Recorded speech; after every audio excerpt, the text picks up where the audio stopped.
I've had the Xbox Series X and the PlayStation 5 for about 2 weeks now since they launched, and I wanted to do this follow-up video just talking about my experiences with these systems. Do I regret purchasing them?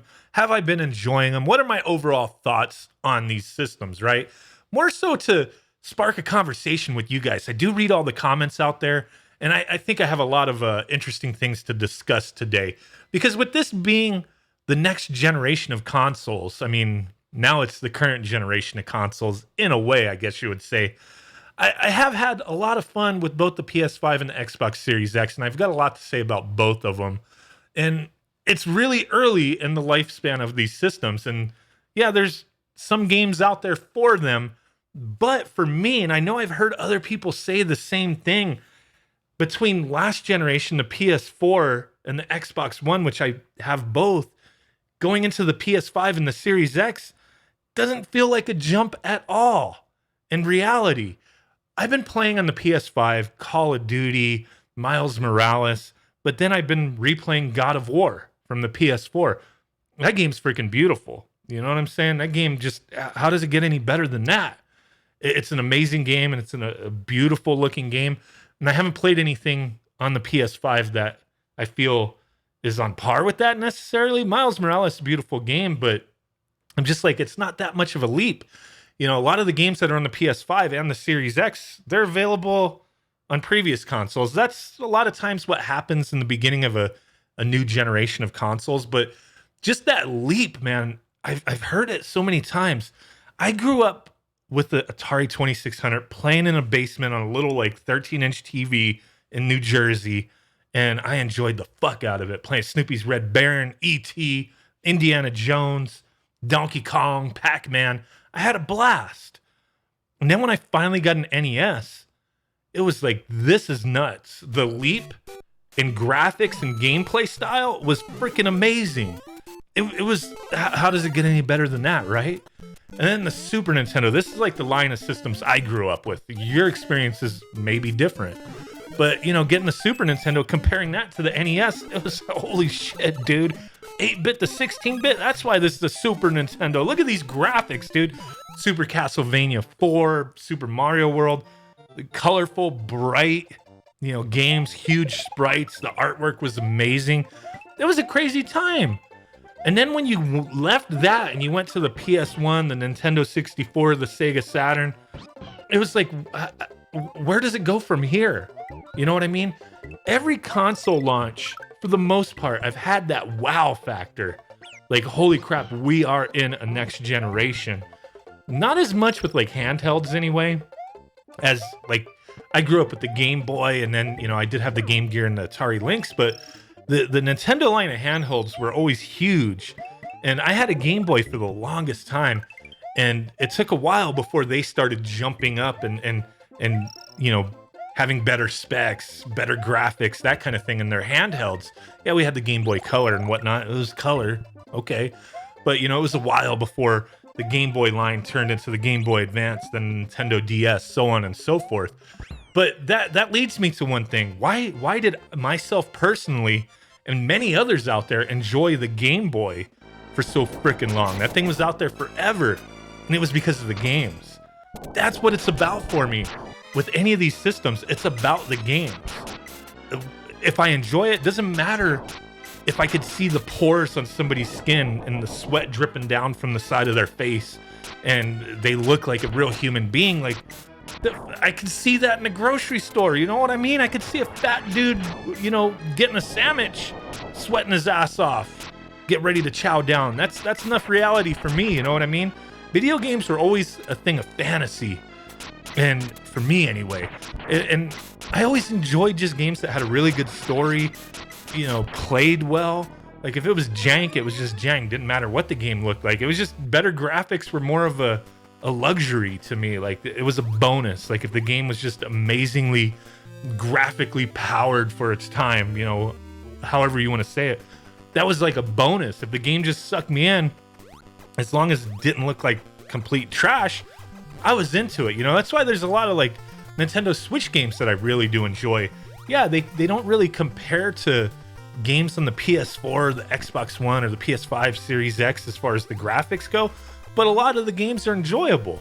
Doesn't matter what the graphics are. With the PS5 and the Series X, it's just like, I'm not seeing, and I know it's way early in the lifespan. We haven't seen the power of these systems yet, but I just haven't seen anything that screams next generation. Playing the PS5, looking at the user interface, yeah, jumping into the PS5, it's the only system out of the two new systems that I jump into the UI and I'm like, okay, this is a new system. With the Xbox, just the same user interface. But with Microsoft and the Xbox, like, they're doing this whole different thing. I know I talked about this before. I feel like they're just creating an ecosystem where the consoles don't matter.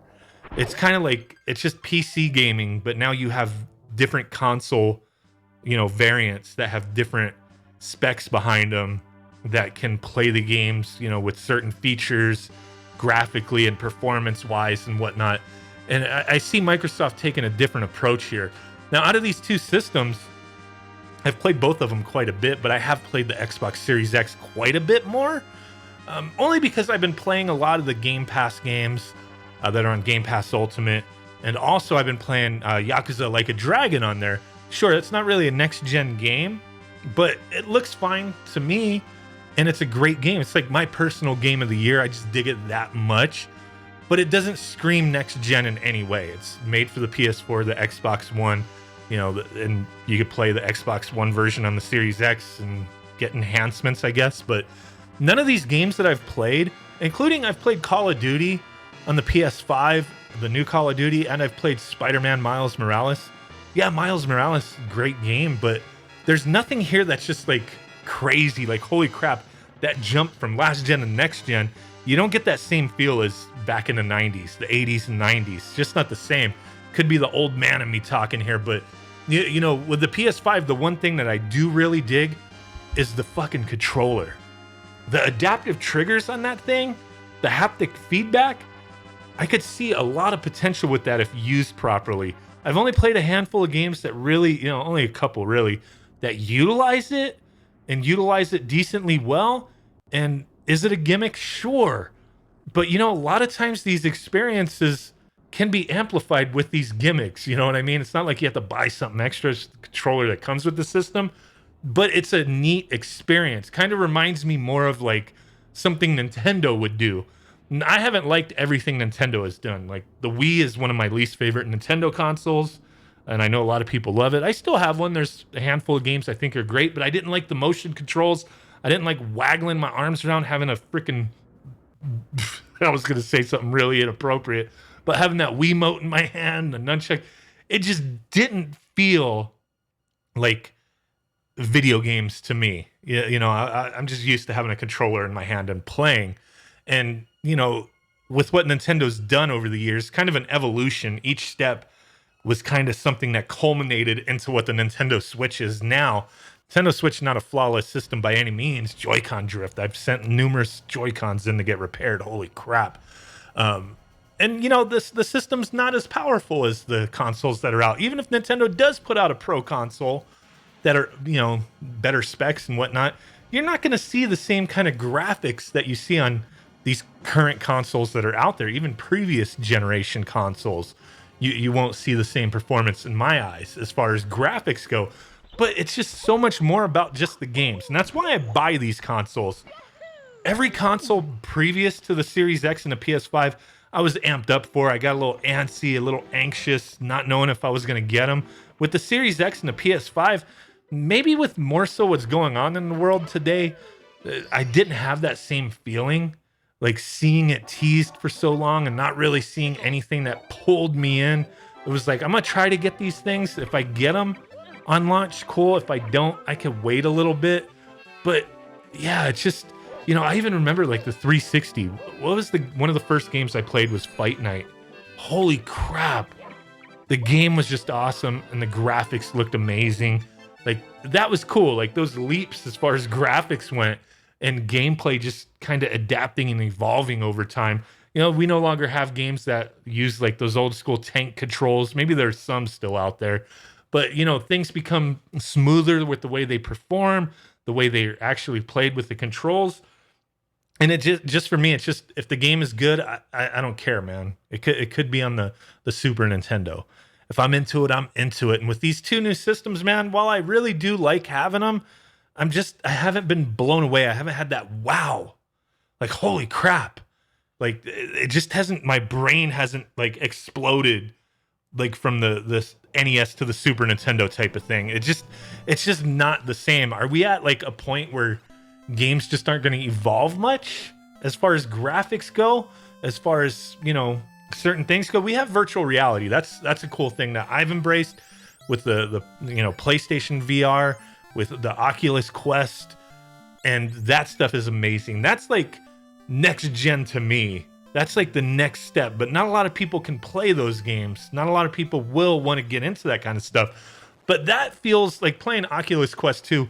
Yeah, I can't stand that you got to have that Facebook login. I know people hate that, but playing like the Oculus Quest 2 and those games in VR, that's a new experience. Playing the PS5 or the Xbox Series X, I feel like I'm still playing the PS4 and the Xbox One.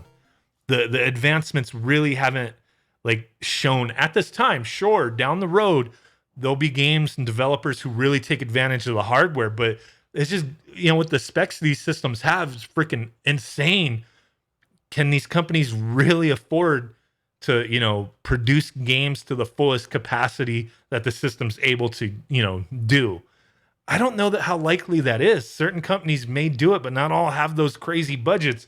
Like, putting $500 million into a game's kind of absurd. So I don't really foresee too many companies pushing the envelope on these games. Not for a while anyway. So we'll just have to wait and see. I'm curious to hear what you guys got to say concerning this current gen, the feelings you've had jumping into it, previous generations, whatever the case may be. Let me know down in the comments below. With that said, I really do appreciate you guys. And I will catch y'all next time. Peace out. Bye-bye and boom. Big ass thumb butts for your face. Bye.